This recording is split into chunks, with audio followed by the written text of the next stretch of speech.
আপনারা যারা আমাদের এই গল্পগুলো শুনতে ভালোবাসেন তাদের জন্য আজকের গল্প প্রভাস মল্লিকের লেখা ওয়েটিং রুমে সেই রাত্রে। গিরিডি লাইনের ছোট্ট শহর জগদীশপুর। তারকদার আমন্ত্রণে পুজোর ছুটি কাটাতে যখন কলকাতা থেকে রওনা হয়েছিলাম জগদীশপুরের দিকে, তখন ভাবিনি জায়গাটা এতটা ভালো লাগবে। ঠিক ছিল এই ছুটিতে দক্ষিণ ভারত যাব, হঠাৎ সেটা ভেস্তে গেল, তাই মনটা বড্ড খারাপ ছিল। ঠিক সেই সময়েই আমার সহকর্মী তারকদা বললেন, আরে আরে এত মন খারাপ হওয়ার কি আছে, দক্ষিণ ভারত যাওয়া হচ্ছে না তো কি হলো, চলো আমার সাথে জগদীশপুরে, খুব খারাপ লাগবে না, বুঝেছ। একটু ইতস্তত করে শেষ পর্যন্ত আমন্ত্রণটা নিয়েই ফেললাম। আমার স্ত্রী রেনু প্রথমে আপত্তি করছিল, কোথায় মাদ্রাজ আর তিরুপতি, আর কোথায় তোমার ওই জগদীশপুর, পারো বটে। কিন্তু জগদীশপুরে পৌঁছে আমাদের দুজনের মন জুড়িয়ে গেল।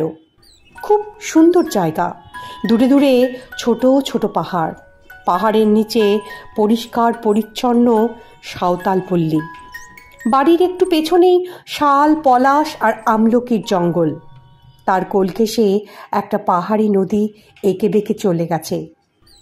খুব ভোরে উঠে মর্নিং ওয়াকে বেরিয়ে পড়ি। আমার চেয়ে দেখি আজকাল রেনুর উৎসাহ বেশি। আমাদের দেরি হলে সে একাই বেরিয়ে পড়ে।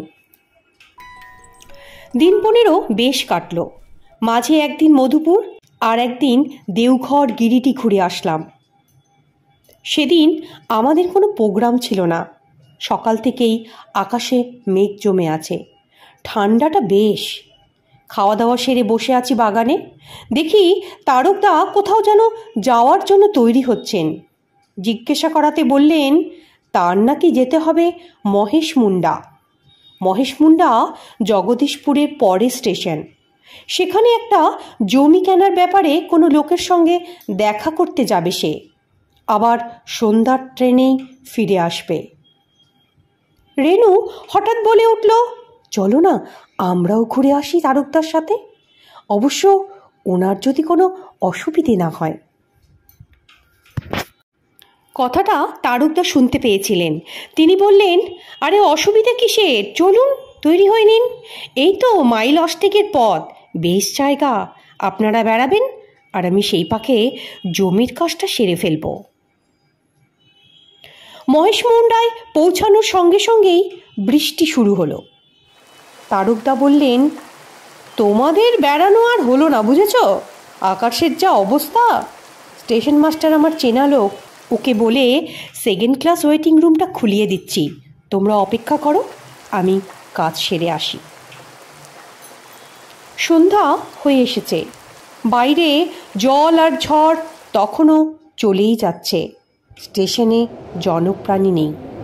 দূরে স্টেশন মাস্টারের ঘরে টিমটিম করে একটা আলো জ্বলছে। তারকদারও ফেরবার কোনো লক্ষণ দেখছি না। মনে মনে একটু চায়ের জন্য আগ্রহ বেড়ে গেল।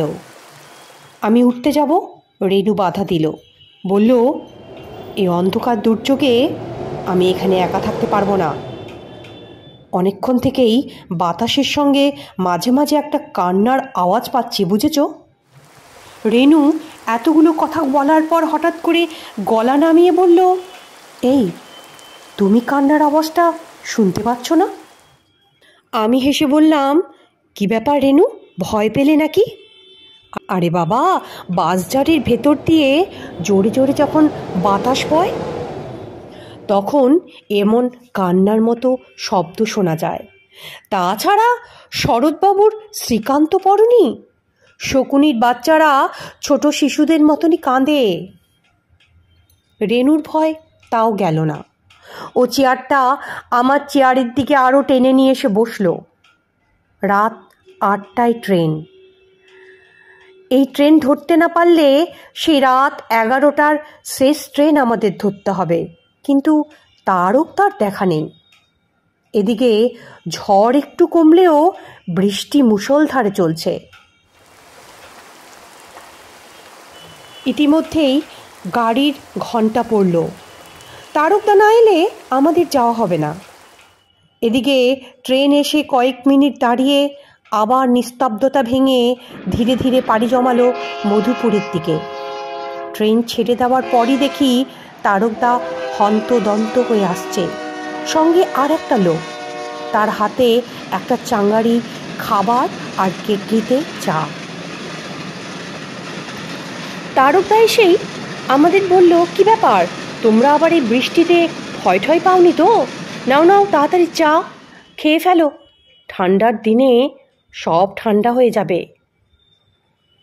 চায়ে চুমুক দিতে দিতে বললাম, তারকদা জানেন তো, রেনু খুব ঘাবড়ে গেছে। বনের দিক থেকে ওনাকে একটা কান্নার আওয়াজ শুনছে। কথাটা শুনে তারকদা গম্ভীর হলো, বলল, ভয় তো পাবারই কথা। ততক্ষণে আমাদের চায়ের পাট শেষ। আবার চারিদিকে ঘন অন্ধকার, প্রবল বর্ষণের শব্দ শুধু কানে আসছে। হঠাৎ জঙ্গলের দিকে প্রচণ্ড শব্দে একটা বাজ পড়ল। বিদ্যুতের আলোয় দেখি তারকদা জঙ্গলের দিকে এক দৃষ্টিতে তাকিয়ে আছে। তার ভাবান্তর লক্ষ্য করে বললাম, কি তারকদা, তুমিও কি রেনুর মতো জঙ্গলের কান্না শুনছো? তারকদা বললেন, না না, কান্না নয় রে, আমার কানে একটা অট্টহাসি এলো। ঠিক যেমন এসেছিল আজ থেকে প্রায় 12 বছর আগে এই ওয়েটিং রুমেই। আমি বললাম, কোনো ভুতুড়ে ব্যাপার? আমার কথা শুনে রেনু যেন আটকে উঠল, বলল, কী সব অলক্ষণে কথা বলো তুমি? তারকদাকে আমরা কখনো গম্ভীর হতে দেখিনি। তিনি বললেন, সেই রাতের কথা চিন্তা করলে আজও শিউরে উঠি। শুনবে সে কথা?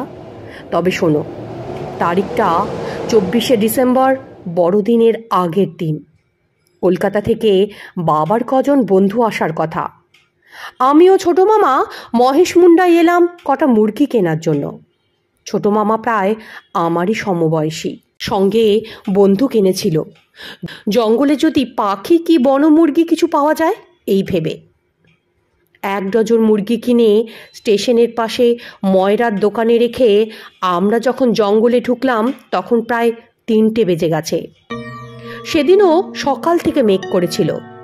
আমরা পায়ে পায়ে জঙ্গলের ভেতরে অনেকখানি এগিয়ে গেলাম। ছোট মামা 2টো তিতির পেয়েও মারল না, তখন তার রোগ চেপে গেল। ঘুরতে ঘুরতে একটু ফাঁকা জায়গায় আসতেই আমার নজরে পড়ল পশ্চিম আকাশের দিকে। দেখি কালো মেঘ জমেছে আকাশে। ছোট মামাকে বললাম, ঝড় উঠতে পারে কিন্তু, চলো। কিন্তু সে আমার কথায় কান দেয় না। একটা বুনো মুরগি দেখেছে সে ঝোপের মধ্যে। এদিকে অন্ধকারও হয়ে এসেছে। অগত্যা আমি তার হাত ধরে টেনেই যাচ্ছি। ততক্ষণে 2-1 ফোঁটা বৃষ্টি শুরু হয়ে গেছে। দূরে পাহাড়ের কোলে ঝড়ও নেমেছে দেখতে পেলাম। আমরা ছুটছি কোনো আস্তানার খোঁজে। জঙ্গল থেকে তখনও বেরোতে পারিনি। দুজনেই ভিজে ঠান্ডায় কাঁপছি। স্টেশন কত দূর ঠাহর করতে পারছি না। বিদ্যুতের আলোতে ডান দিকে একটা ভাঙা বাড়ি চোখে পড়ল। সেই দিকে ছুটলাম। দেখি সদর দরজা ভেতর থেকে বন্ধ। জোরে জোরে কড়া নাড়ালাম। দরজায় ঘা দিতে লাগলাম, কিন্তু কোনো সাড়া নেই। ভাঙা বারান্দার নিচেও বৃষ্টির ছাট আসছিল। খুব রাগ হলো তখন। দুজনেই দরজায় একসঙ্গে ধাক্কা দিতে লাগলাম। মনে হলো ভেতরে কারুর পায়ের শব্দ শোনা গেল। দরজার খিল খুলে দিল একটা লোক। সম্ভবত সে বাড়ির মালি বা চাকর হবে। সর্বাঙ্গ তার ময়লা কাপড়ে ঢাকা, হাতে একটা লণ্ঠন। ছোট মামা চেঁচালো, বলল, কি করছিলে এতক্ষণ? কখন থেকে ডাকছি বলো তো আমরা? লোকটার ক্ষীণ স্বর কানে এলো। বলল, ওপরে চলুন, দেখবেন কি করছিলাম। রেগে ছোট মামা অস্থির, বলে, তাই চলো দেখি তুমি কি করছিলে। লোকটার পিছু পিছু ভাঙা সিঁড়ি বেয়ে দোতলায় উঠলাম। সারা শরীর বেয়ে তখনও আমাদের জল ঝরছে। রুমাল বার করে মুছছি, দেখি লোকটা বেশ খানিকটা এগিয়ে গেছে। খটকা লাগলো। ছোট মামা বললেন, হ্যাঁ রে, লোকটা এত তাড়াতাড়ি এগিয়ে গেল কি করে? একবারে দেখ।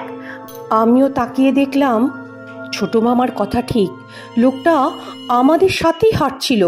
হঠাৎ করে চলে গেল বারান্দার শেষ প্রান্তে, তারপরে শ্যাত করে একটা ডান দিকের ঘরে ঢুকে গেল। আমরাও পা চালিয়ে বারান্দার শেষ মাথায় এলাম, কিন্তু দেখলাম সব অন্ধকার। ভাবছি কোথায় গেল লোকটা। হঠাৎ বিদ্যুতের আলোয় মনে হলো ডান দিকের ঘরটার দরজার পাল্লাটা খোলা। এগিয়ে উকি মেরে দেখি ভেতরে ঘন অন্ধকার। আমার সঙ্গে একটা পেন্সিল টর্চ ছিল, সেটা ফেলার সঙ্গে সঙ্গেই ঝাপটা মেরে আমাদের মাথার উপর দিয়ে ঘর থেকে বেরিয়ে গেল কটা বাদুড়। আচমকা ওদের ডানার ঝাপটার শব্দে আমরা ভয়ে পিছিয়ে গেলাম। তারপরে আর কোনো শব্দ নেই। কিছুক্ষণ একভাবে দাঁড়িয়ে থাকার পর আমরা আবার এগিয়ে গিয়ে টর্চ ফেলে দেখি ঘরটা পুরনো ফার্নিচারে ভরা। আমি বেশ খানিকটা ঘরের মধ্যে ঢুকে গেছি ততক্ষণ, কিন্তু ছোট মামা দরজায় দাঁড়িয়ে। হঠাৎ আমার মাথায় কি যেন একটা ঠেকলো। আমি জোরে সেটা সরিয়ে দেওয়ার সঙ্গে সঙ্গে আরও জোরে সেটা আমার মাথায় এসে আঘাত করলো। চকিতে পিছিয়ে এসে টর্চ ওপর দিকে ফেলতেই আমার সারা শরীরের রক্ত হিম হয়ে গেল। সেই ময়লা কাপড় পরা লোকটা ওপরের কড়িকাঠের আংটা থেকে ঝুলছে, চোখ দুটো যেন ঠেলে বেরিয়ে আসছে।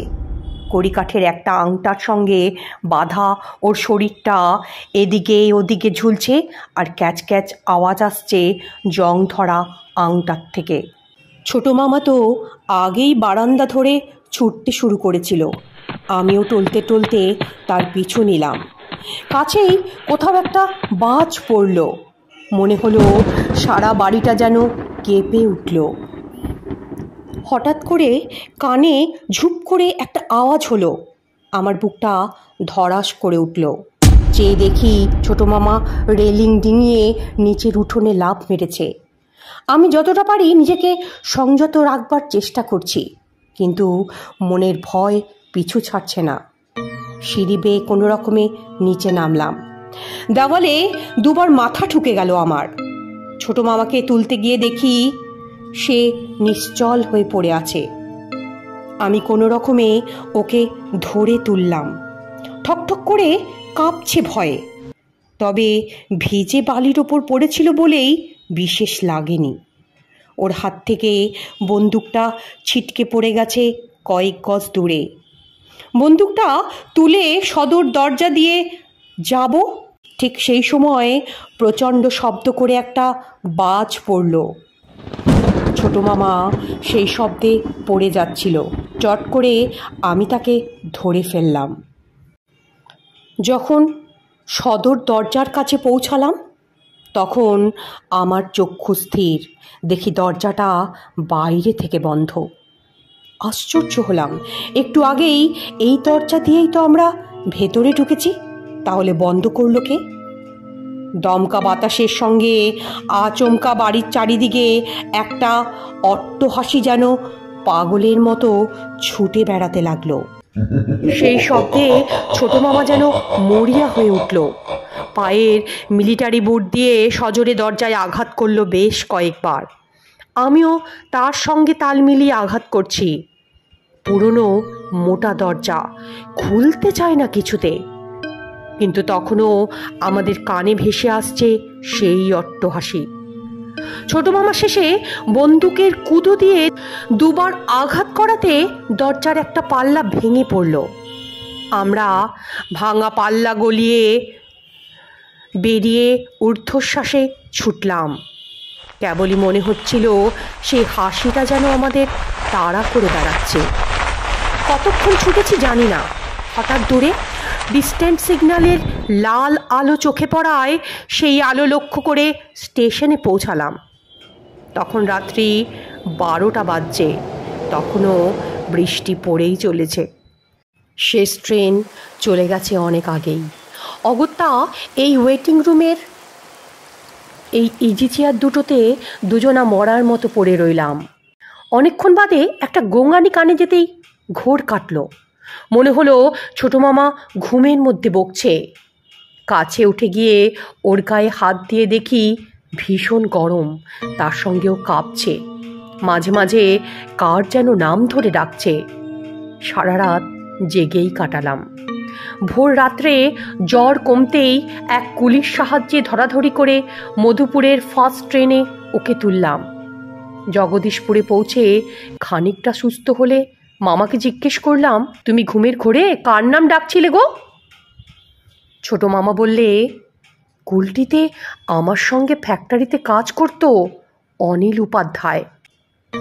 একদিন আমার অসাবধানতার জন্য ওর ডান হাতের 3টে আঙুল মেশিনের মধ্যে পড়ে কেটে যায়, আর ডান চোখটা একটা রডে ধাক্কা লেগে অন্ধ হয়ে যায়।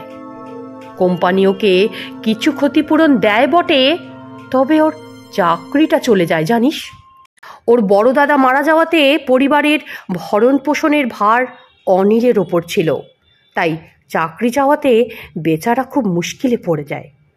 প্রথম প্রথম সাহায্যের জন্য আসতো ফ্যাক্টরিতে, আমরাও কিছু কিছু সাহায্য করতাম। পরে কোথায় চলে যায় ওর কোনো খবর আমরা পাইনি। আজ হঠাৎ তার কথা মনে পড়লো কেন তোমার? মামা যা বললে সেটা শুনে আমার গায়ের রোমকূপগুলো সব খাড়া হয়ে গেল। মামা বললে, কাল রাত্রিরে অনিল আমাকে টেনে নিয়ে যায় ওই ভাঙা বাড়িতে। প্রথমটাই বুঝিনি জানিস, যখন টর্চের আলো ওর চোখ দুটোর ওপর পড়ল আর ওর ডান চোখ দেখে আমি শক খাওয়ার মতো চমকে উঠি। মনে পড়ে যায় যখন ও সিঁড়ি বেয়ে উঠছিল তখন 2টো আঙুল দিয়ে ধরা ছিল লণ্ঠনটা। সারা পথটা ওর অট্টহাসি আমায় অস্থির করে তুলেছিল। এরপর ছোট মামা অনিলের দেশের বাড়িতে গিয়ে ওর ছেলে আর বউকে খুঁজে বার করে, আর ছেলেকে ফ্যাক্টরিতে একটা চাকরি জোগাড় করে দেয়। তারকদার কথা শেষ হতে না হতেই গাড়ির ঘণ্টা পড়ল। বাইরে গিয়ে দেখি কখন যেন বৃষ্টি থেমে গেছে। তারকদা বলল, আরে চল তাড়াতাড়ি, গাড়ি এক্ষুনি এসে পড়বে, বেশিক্ষণ কিন্তু এখানে দাঁড়ায় না।